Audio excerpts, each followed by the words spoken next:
Sandy Grigsby is a personal branding expert. She's got so many strings to her bow, including being a commercial print model and a photographer. And she brought these all together to create what she's doing now. And when you hear her story, you realise that it's a really important part of your social media presence to actually know who you are. And not just in social media, in life, in business. What's your personal brand? How do you come across? Are you authentic? Sandy's got lots of experience. She's faced bullying, racial discrimination, harassment, but she overcame it. And now she's at the stage where she's confident in herself, she knows what she's doing, and she can help people to brand themselves and become their true, authentic, confident selves too.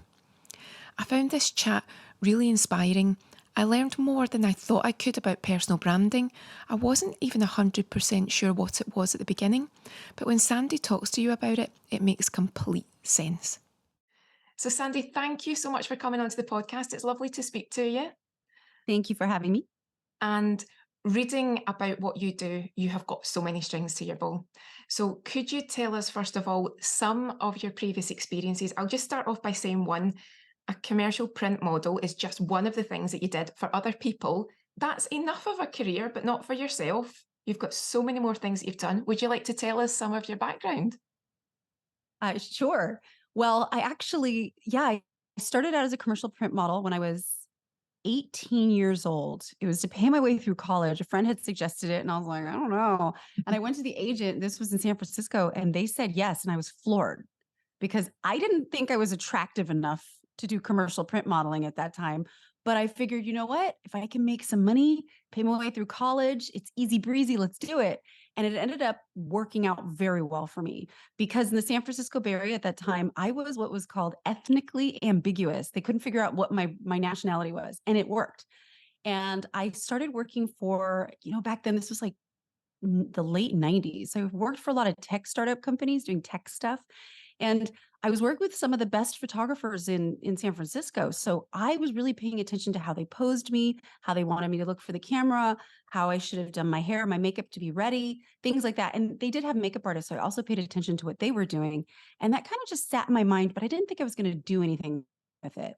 Then I went to university and I studied visual communications. I got my bachelor's of fine arts in that. And right out of college, well, out of university, I ended up getting a job working for one of the top photographers in Los Angeles, because at this point I had moved to LA. And the photographers had me building their websites for their clients because they were making these beautiful photos and their clients were all celebrities. So the cool part was right out the gate, I was working with movie stars and musicians and famous people in Los Angeles, but I was doing web design, which was okay. But I still, I learned it, I picked it up, and I picked up things from the photographer and how to do photography and so forth. And of course, they wanted to photograph me at that time. It was a little awkward because the guy that I worked for was a total perv. And I ended up having to quit because of sexual harassment. But that's enough said. Moving forward, when I left that job, I ended up working for another photographer, same scenario, learned a lot of things. And then I started out on my own and I was building websites for entrepreneurs and small businesses. And one of the things that got me was they would always deliver images to me that looked really bad. They were low resolution, they were blurry, they just weren't flattering, and they didn't look like the person I had gotten to know over the weeks to build their website. So I ended up going, hey, I'm not a photographer, but I've learned enough as a model and we're in at school. And I can figure things out really well. So let me just photograph you and see how it turns out. And the one good thing I had was I was able to retouch. So I took these terrible photos and I retouched them to really great photos. And my clients were super thrilled.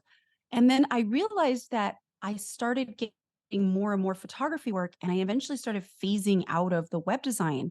And the photography work that I was getting was like, for example, a matchmaking company wanted to work with me because I was able to make the clients look really good. Because remember, I could Photoshop really well and I had picked up the photography. And so I ended up working with a matchmaking company. And then they started bringing me clients that were seriously like executives at huge, like Fortune 500 companies, multimillionaires, people from all over the world. And I started photographing these people and I was able to make them look really great. But the one thing that got me was they always wanted to have sexy photos so they could find their match. And I realized that wasn't going to work because the issue was the matchmaking company would send out these beautiful pictures, but then they would get Googled by their date, and then their date would find horrible pictures and it would just all spiral, right? Yeah.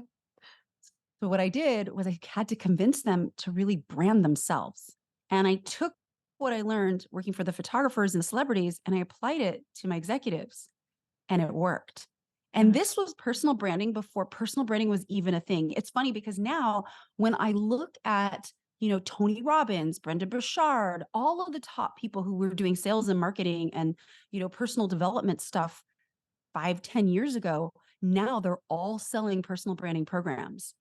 And it makes me laugh because I realized a lot of what they're selling, and I'm talking about anyone and everyone, name them, all the personal branding programs you see, they're just repackaging old information from 10 years ago and then saying, but you got to market yourself as the personal spin.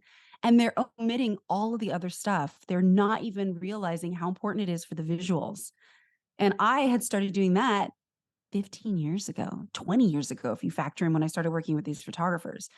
So when I work with my clients, I really help them show up in a way that represents them. It looks like the real them, not the superficial them, not the them that they put a mask on to present to the world to trick or convince people to like them, but who they actually are.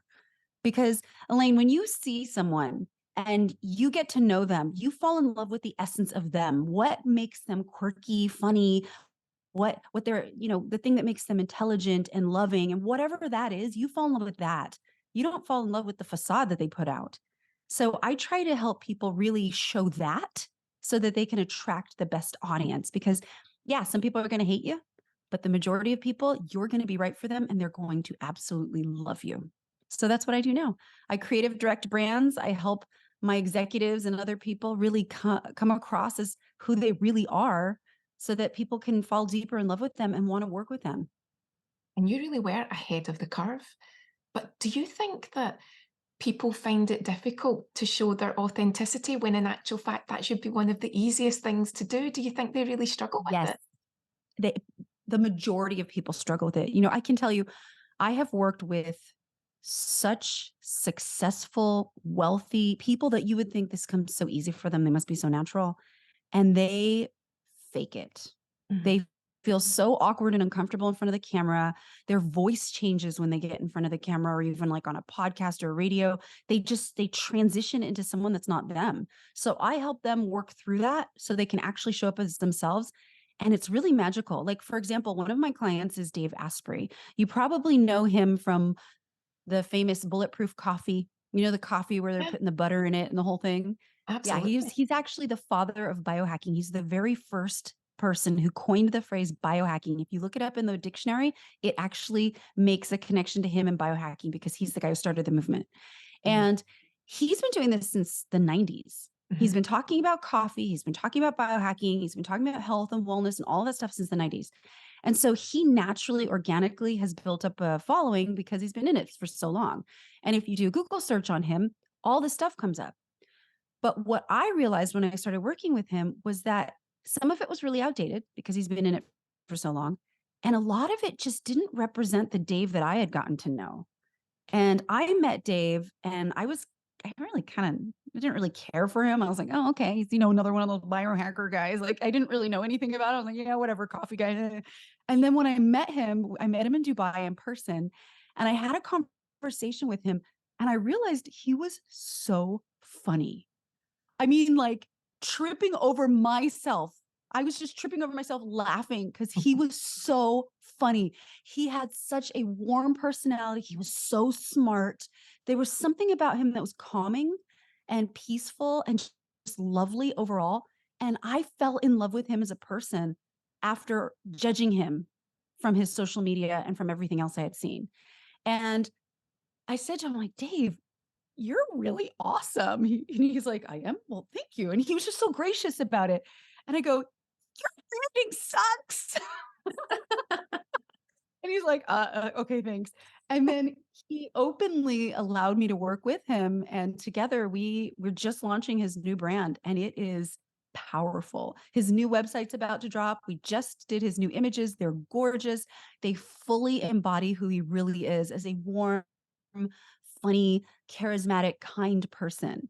And so when you actually are able to communicate that, your audience grows. And Dave now, he's been stepping out. He dresses a certain way. He carries himself differently. He got a haircut. He just looks different. He looks younger, believe it or not, because his energy is shining through. So now when people see him, the feedback we've gotten is amazing. People are like, whoa, Dave looks incredible. Wow, this is the real Dave. Oh my gosh, we finally see Dave. And it's all coming out. People are even asking him where he gets his clothes from. They're asking him, who he's seeing, like, what doctor did you go to? And he's like, what? Like, it's just so funny because he's really just being him and it's showing. And I love it. I've only been talking to you for 10 minutes and I can completely see why you do what you do, because you are giving me authentic, and there's something about you that makes me think you've got the right career, you've got the right job, and you're letting people glow and show themselves. I've found that if you're speaking to people and they're trying to get a business off the ground, or maybe they're at a certain level, you do feel as if sometimes, and you don't know these people, you feel as if sometimes they're trying to look more um, authoritarian than they are, maybe Yep. try and make you feel as if the classic one is when people try to make you feel inferior. Do you say to someone, however powerful, successful, how much of a celebrity, you do not need to do that. That is not how you need to be your best self. Yes, very much so. I used to sugarcoat it and be really gentle and soft. And now I'm like, no, stop. I just point, like, recently I was working with someone who's amazing. If you met this person, you'd just be floored. They just have such beautiful energy that comes off of them. But their default is to brag about everyone they work with. And they think that that is the thing that's going to give them authority and set them apart and make people impressed so that people want to work with them. And it's not necessary. And I used to be very gentle about how I used to tell them, you don't need to do that. Now I'm just like, stop it. Stop it. Yeah. You're amazing. Why are you bragging about these people that you know? Nobody cares. It actually makes you look worse. Mm. So I've been much more direct in my aging. I just turned 45 this year, and I'm like, I'm so old now. I can just tell people how it is. I don't believe you. Whatever you're doing it right, because I don't believe you. Thank you. Yes, I'm 45, and I don't sugarcoat things anymore Yeah. because what I've learned over decades of doing this, and this isn't just like looking good on camera and presenting yourself in the right way. This is about really understanding yourself and falling deeper in love with yourself, Mhm. not in a narcissistic way, but in a way that you put yourself over things that you will no longer tolerate, right? Because we tolerate so much in our lives. And when you really understand yourself, you fall in love with yourself, you don't tolerate things and you don't want to kiss butt, I guess is a way of putting it. You get tired of it. And it's just sometimes you just have to be direct with people. And I can tell you, people need to hear it. We silence ourselves far too much. You must speak up and you must say the things that are on your mind. Yes, you can do that in a kind way. Mhm. I'm a little bit more blunt than I used to, but I'm still kind about it because I still will wrap it in goodness. I tell people all of the amazing things I see about them and then say, now knock this stuff off because it's wasting your time. Yeah. That's where I'm direct. And then I circle back to how they can actually do it. But people have censored themselves too much. And in places like the United States, the censorship is extreme. I mean, I have a client right now who is an 80-year-old man. He's wonderful. He's so intelligent. He speaks so eloquently.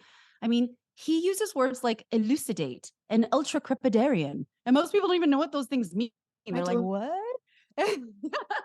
Elucidate is to bring light onto something. I mean, he I like uses it so flippantly. He's like, well, Yeah. I couldn't elucidate as to why this happened. And you're just like, what? But I'm having he's that. yeah, it's a great word, right? Elucidate, to shine light on it. But he's so eloquent and well spoken and educated. I mean, this man he's written over eight books. He's translated a bunch of books from different languages, even like archaeological stuff. Like, he's super smart. Mhm. And TikTok has been censoring him like crazy for Mm. things that are nonsensical. Like, he has a 600-year-old castle, and in his castle are 600 to 500-year-old murals on the wall painted by the greats. And there are those cherubs, those little naked angels. Yeah. And the camera panned by so fast, you actually had to freeze it and it was still blurry. So it wasn't like something that you could see clearly. Yeah. And people reported him for sexual suggestions and firearms, even though he had an old gun from like the 1700s over a fireplace, and TikTok removed his video.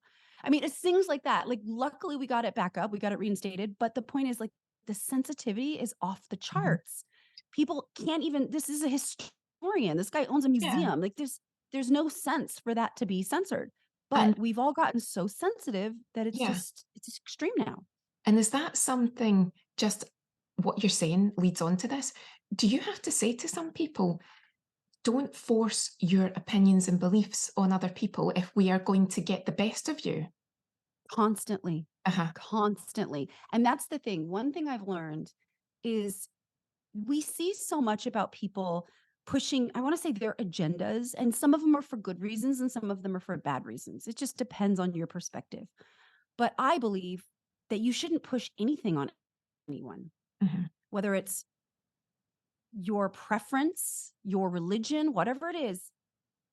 If you really want to influence someone to follow you, then do it with joy. Yeah. Don't do it with snarky attitude and personal attacks and, speaking down to someone that they should be like this or do this. And if they're not good enough. That doesn't help.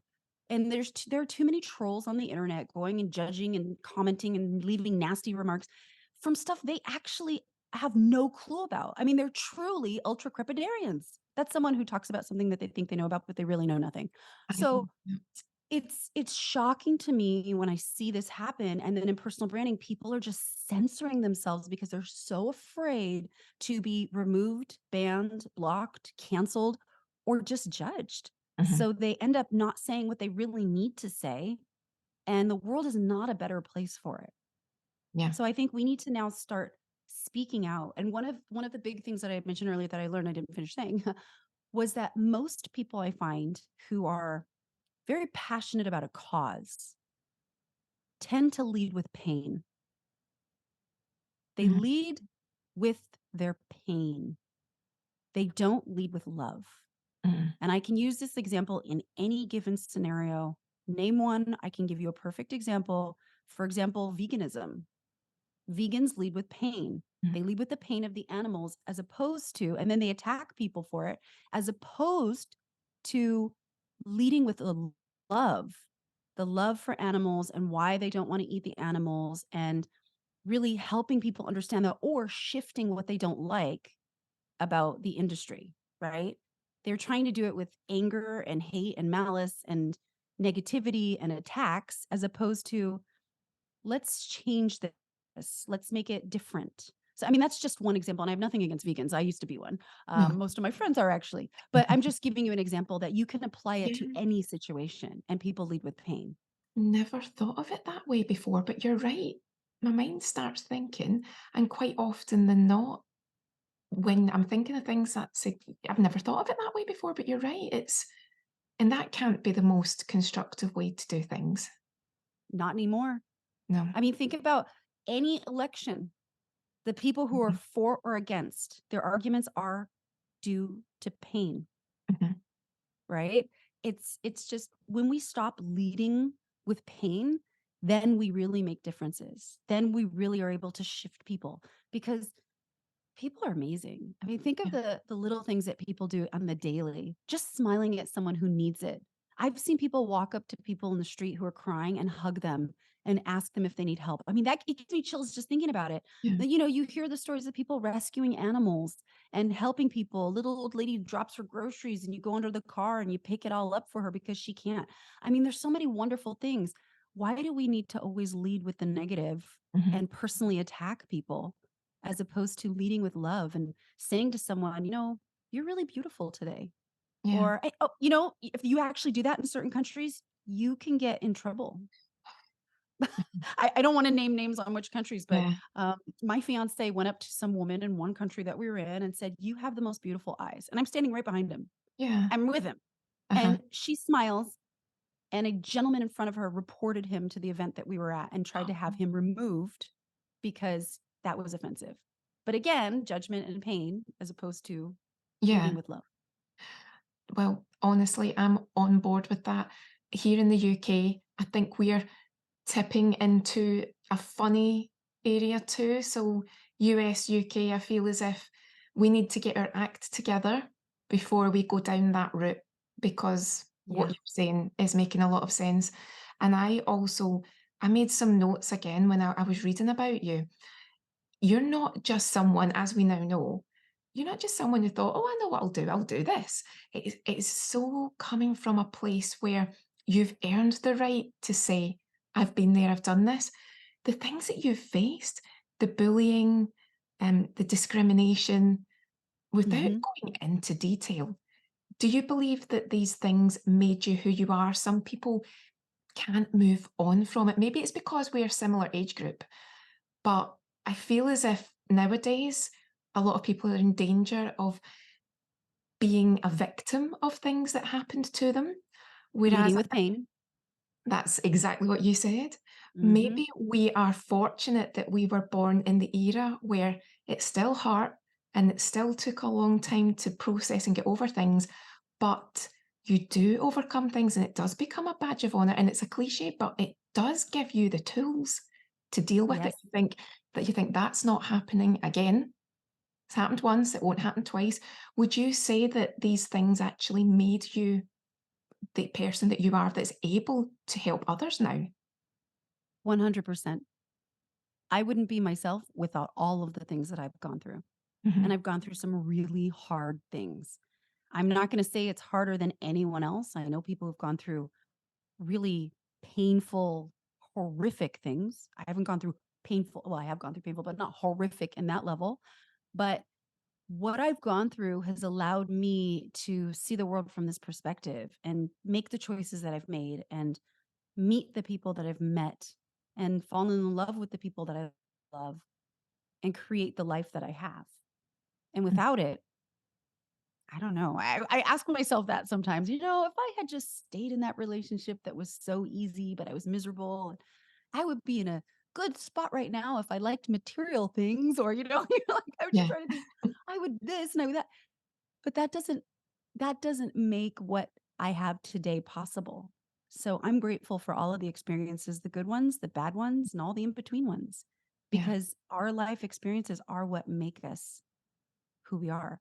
But one thing I have to say about that is people forget who they were because we allow our experiences to shape us, which creates a victim mentality for some, and it creates a superhero mentality for others. Others will take charge and lead, and other ones will, oh, woe was me. But we forget who we were before everything happened. And I don't mean like past life stuff. I'm talking about when you were a little kid between the ages of 2 years old and five.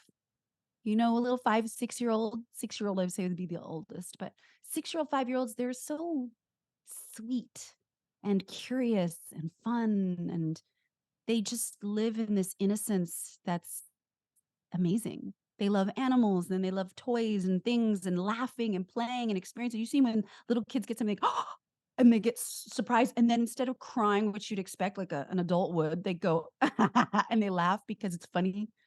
That is pure innocence. yeah, And that is who we were before life got in the way. yeah. So I tell my clients, remember who you were before life got in the way and reclaim that. That's lovely. You've reminded me, I don't know who said it, but somebody once said, "Be childlike, not childish." And I thought, yeah, I like that because Yes. being childlike is it's a lovely way to be. You see things in a very simplistic, pure way, but no one's so keen on an adult that's childish. Not Yeah, so exactly. But would you say when you're working with people from all different levels, do you find there's a difference between those who want to actually see if you can put your money where your mouth is versus the people who are so open immediately to what you've got to say? Are there different personalities where some people almost want to say, right, tell me why you can help me versus the people who say, I'm here, I'm ready to be helped? You know, so you're pretty much talking about like the sales process when I enroll people, correct? Yeah, I suppose I think there are some people that almost want to say, "Right, prove to me why I should use you." And then Mhm, there are other mhm. people who say, "I'm so glad I found you. When can we start?" Do you find that Yeah. you do have those 2 types? Yes, I absolutely do. It just depends on how they come to me. So Mhm, if someone comes to me from social media, they've been following me for a while, they kind of get my message and who I am, then it's I'm ready to work with you. What do I have to do? Or if they see me on stage, they meet me at an event or someone I'm with is talking about me, they overhear it and then they ask me and I show them what I do. mhm. But if it's a cold sales call where someone might have heard about me, reached out, got on a phone call with me, I find that I might not work with them as readily as I would someone who's more open. And it's not because I feel like I'm not good at my job. I'm amazing at my job. I've seen the transformations. I've worked with huge people that, I mean, just look up Dave Asprey in a few weeks. You'll see Mhm, the news pictures drop, you'll get it, right? I don't need to prove myself, but it becomes more about me not wanting to work as hard anymore to convince someone. yeah, And it's funny because I'll tell people just straight up, and I point out things like when I have an executive come to me and he's like, "Well, show me what you can do for me." And I'm like, "I don't need to show you what I can do for you. I'm going to show you what you've already not done for yourself." yeah. So I turn it back around. I go, "Your profile picture looks like," and I start telling him, "You don't look approachable. You don't look warm. Your resume is all over the place. I wouldn't hire you if you paid me." Like I keep going off on all the things and they're like, "Oh," but it's not even that. A lot of times I'll still turn them down to work for them because I want someone who's open and receptive. Mhm, Because if you're open and you want to have the change, you're receptive, you know you need it, you're ready. You'll be ready for what I have to teach you. Well, if you're still in the, well, why should I work with you and like prove this, prove that, you're not ready. And you're actually going to waste my time because mhm. I don't want to have to work that hard to convince you of something that I already know I'm great at. Yeah. So all of the people I work with, they fully trust me. They just relax into what I teach them. I mean, that doesn't mean I won't have challenges. I had one client, he goes, "I don't understand why we're doing this right now." And I go, "Just follow the process." Mhm. And then it took actually 2 weeks for him to come back and go, "Oh, I get it. I get it. Oh my God, I get it." Like, wow, this is big. You must love it when people something like the light bulb moment when they go, "Ah, that's it." Because again, every job, it doesn't matter what it is, some people are a little bit slower to click. Some people are everyone's resistant at certain times, and it can be the fear thing, can't it? If they're like, "Oh," Always. and I bet a lot of the time people know exactly what they need to do to get there, but there must be that little element of, what when I do get there, am I ready for it? And it might actually be a good fear because they know that when they get to that point, something's going to change and it's a good thing. So I think sometimes that can also the fear of the success might hold people back, and you might be saying, "Come on, it's time." And it's not a Yep. negative thing. It's actually, "Am I ready for this?" Yep. And the fear of success is a big one. And people don't even realize it because they go, "How could you be afraid of success? Success is awesome. I have money and all." And I'm like, "Yeah, but that's materialistic. Mhm, True success means you've done it. You've accomplished everything you wanted. And what is it that you really want?" And when you look beyond the superficial things, you realize it's just happiness, it's joy, it's peace. And when you get there, then what? And that's what people are really afraid of, mhm. right? Then what? That's honestly, you've given me so much food for thought. And if anyone's listening, where can they see what you do? How can they contact you? Well, the best way is I'm on LinkedIn. So Sandy Grigsby on LinkedIn. I'm on Instagram at Sandy in Focus. And my website is sandyinfocus.com. And I'll tell you why you are, like I said at the beginning, this is why I know you're doing the right thing. When I come away from a conversation and I feel uplifted and excited, and it's that energy, that's when you know you're speaking to someone that loves what they do. Yes, absolutely true. Oh, And I love what I do. I you love can working with people. tell. It's funny because especially now I do the creative direction with these people that I work with, and it's so much fun when their teams get it. Uh-huh. Their teams. It's funny because some their teams are like, I don't know, what can she do? Blah, blah, blah. And then they get the images, they see the Mhm. results, they see all the stuff I provide, and they're like, oh, this changes everything. And you can just see the transformation in the team. It's so cool. Well, if ever there was an advert for someone who knows what they're doing and loves what they're doing, it's yourself. So, Sandy, thank you so much. And it's been a real Thank you so pleasure. much, Elaine. Oh, thank you.